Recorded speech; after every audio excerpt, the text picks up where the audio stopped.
I can't believe this. Tarik Jaso slammed his desk drawer, startling his assistant into a flinch. Sorry, Nico.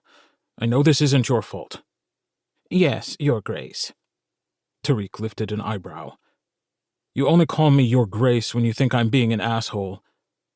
Nico's olive skin flared with a blush. I mean no disrespect. It's the excess of respect that's the problem. We came to terms with the informality I prefer by the end of your first week. Of course, Tarik, but the instructions from the South Abarran envoy were quite specific.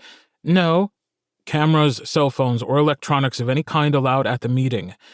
Trust me, I heard the blasted instructions. The way Tarik's powers worked, any message that concerned him, especially those directed here at his office in the vineyard with its special signal-enhancing equipment, was loud and clear even if he hadn't been listening for it. With special emphasis on the loud. Fuck, my head is killing me. He unloaded his cell phone from his inner jacket pocket, but before he could slam it on the desk, he recalled the dozen other broken phones that had suffered because he'd wanted to make a point. He set it down more gently, but still with intent. I suppose Queen Myelin is imposing this ludicrous restriction out of motherly jitters, given her heir was just targeted by some trigger-happy idiot in Duliber. Tarik buttoned his jacket. The fool brought it on himself. He should have stayed in the southern part of the city where he belonged. I believe Crown Prince Zorian was in South Duliber, but he was visiting a homeless shelter near the boundary.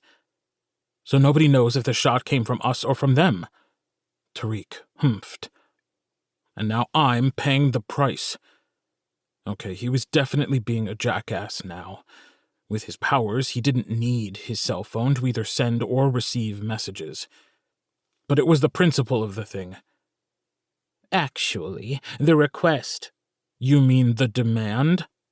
The request is on behalf of the Duke of Roses. Nico's voice was carefully neutral, but Tarik gaped at him as if he'd shouted it from the rooftops. The Monster of Roses? What has he to do with anything? He, will be attending the meeting as the Queen's representative. Are you joking? The Queen is sending the fucking Monster of Roses to meet with me about a serious threat to North Abarran economy? That's an outrage. Well, with the Crown Prince in seclusion, the Queen and Princess Inara deep in the investigation of the attack, and Prince Francisco out of the country, the Duke is the highest-ranked South Abarran royal who's available. Perhaps his participation should be viewed as an honor, an attempt to show that South Abarra is taking your concerns seriously. So seriously, they're sending the most notorious murderer in their history to the meeting? Seems more like a slap in the face to me, Tarik muttered. They only needed to send Camprodin anyway, since he's the one responsible. Tarik glared out his office window at the browning leaves on his Merlot vines. This field was the principal source of Royal Crest's premier Royal Velvet blend, and unless something happened toot de sweet about the lack of rainfall, this year's vintage was going to be non-existent, and he'd have even less of a chance of defeating Rose's estate at future Wine Internationale competitions. Not that he'd ever defeated them, but he had hopes. As long as my fucking grapes don't turn into raisins before harvest. The roof of Rose's manor was visible atop its hill in the distance.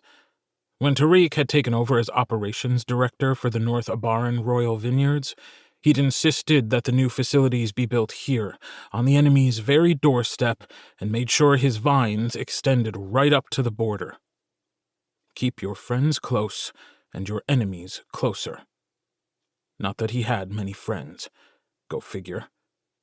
He'd expected to have a better chance of intercepting any messages from the Roses Estate winery, or from Rose's Manor itself here, which, if not strictly illegal according to those judgmental bastards in the Ministry of Powers, was certainly a gray area.